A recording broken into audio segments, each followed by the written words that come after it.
Message देंगे, मुसलमान की लड़ाई हमारी लड़ाई है और हमारी लड़ाई आपकी लड़ाई है।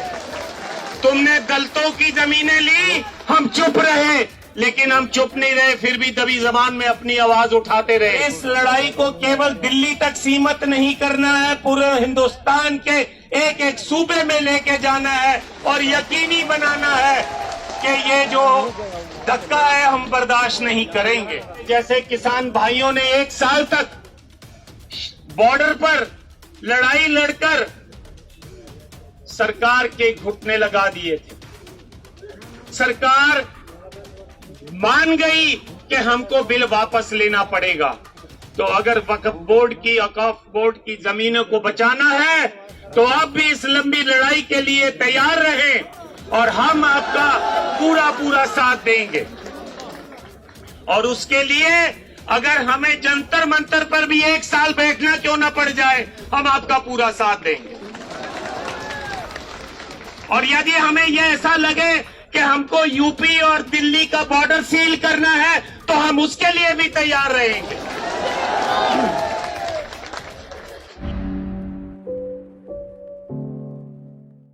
बिस्मिल्लाहिर्रहमानिर्रहीम। मंच पर मुस्लिम जगत के धार्मिक और सियासी आगू साहबान और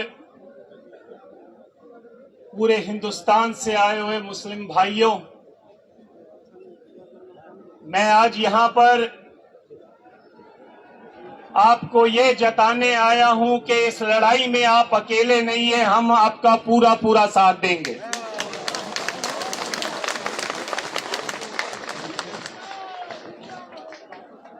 हिंदुस्तान की सरकार कोई भी हो, उसकी हमेशा ये कोशिश रही है कि मुसलमानों को, सिखों को, ईसाइयों को, सबको अकलियतों के रूप में वो इकट्ठा कर, अलग अलग करके तो अपनी लड़ाई जो लड़े।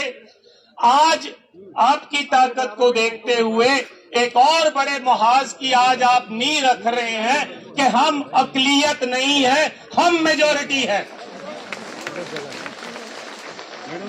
और ये तब मुमकिन हो सकता है जब हमारी लड़ाई आपकी हो और आपकी लड़ाई हमारी हो। ये तब हो सकता है जब वक्फ बोर्ड की जमीनें अगर बिहार में उठाई जाती हैं या कोई धक्का किया जाता है या यूपी में किया जाता है तो पंजाब में से मुसलमान और सिख भाई वहां जाकर लड़ाई लड़े और अपनी जो है उनको बताएं कि ये हम बर्दाश्त नहीं करेंगे।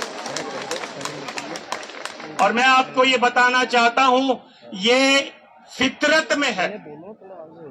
बिहार में पटना साहिब हमारी वो मुकद्दस जगह है जहां पर 10वें गुरु गोविंद सिंह जी ने जन्म लिया था, प्रकाश हुआ था उनका। वहां की जमीनें भी डिस्ट्रिक्ट जज के अधीन हैं। आधी से ज्यादा जमीनें 1956 से लेकर आज तक छीन ली गई हैं। इसी तरह नांदेड़ में आधे से ज्यादा नांदेड़ शहर हमको निजाम हैदराबाद ने महाराजा रंजीत सिंह के काम से खुश होकर तखत हजूर साहब को वो जमीन दी थी। उस नांदेड़ शहर की आधा से ज्यादा जमीन जो है महाराष्ट्र की सरकार ने कब्जा किया हुआ है। पिछले 12 सालों से चुनाव नहीं होने दे रहे हैं और उनका पूरा मंसूबा है कि हमने जो है उस कमेटी के ऊपर अपनी जो है हुकूमत चलानी है। तो मेरा आपसे यही कहना है कि वक्फ बोर्ड की जमीन गरीब की जमीन है। वक्फ बोर्ड की जमीन धार्मिक बंदे की जमीन है जिसने दसवंध दिया, कहा भी चलो मेरे दादा दुनिया छोड़ गए हैं, उनकी याद में मैं थोड़ी सी जमीन देता हूं जहां पर कोई मदरसा खुल सके, जहां पर कोई अस्पताल बन सके। लेकिन सरकार को ये मंजूर नहीं है। सरकार आपका टेस्ट ले रही है, आपको इस टेस्ट में पास होना है और इस लड़ाई को केवल दिल्ली तक सीमित नहीं करना है, पूरे हिंदुस्तान के एक एक सूबे में लेके जाना है और यकीनी बनाना है कि ये जो धक्का है हम बर्दाश्त नहीं करेंगे। मेरी आपसे गुजारिश है डॉक्टर इलियास साहब से, बाकी सारे जो सज्जन यहाँ पर बैठे हैं उनसे भी, इसको केवल एक दिन का धरना मत बनाओ। मैंने इनकी जो वीडियो टॉक सुनी है, इसमें इन्होंने कहा है कि जैसे किसान भाइयों ने 1 साल तक बॉर्डर पर लड़ाई लड़कर सरकार के घुटने लगा दिए थे। सरकार मान गई कि हमको बिल वापस लेना पड़ेगा। तो अगर वक्फ बोर्ड की, औकाफ बोर्ड की जमीनों को बचाना है तो आप भी इस लंबी लड़ाई के लिए तैयार रहें और हम आपका पूरा साथ देंगे। और उसके लिए अगर हमें जंतर मंतर पर भी 1 साल बैठना क्यों ना पड़ जाए, हम आपका पूरा साथ देंगे।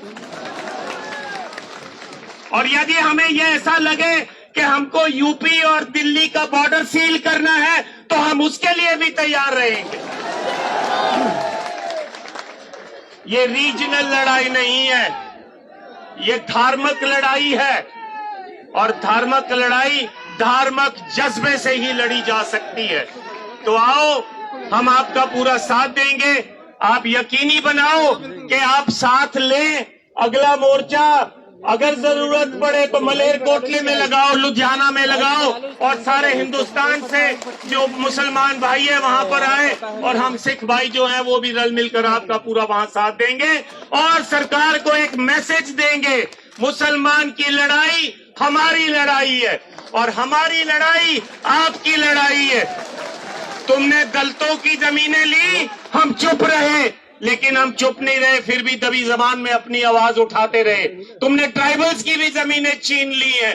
तुमने बंबई के आसपास, बंबई से लेकर पुणे तक जितनी भी जमीनें हैं ट्राइबल्स की, वो भी छीन ली हैं। लेकिन अब वक्त आ गया है, इनफ इज इनफ। अब बर्दाश्त नहीं होता।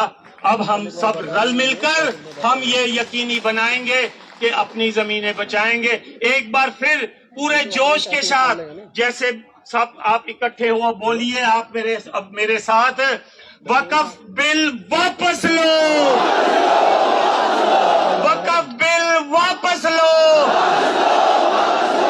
वक्फ बिल वापस लो।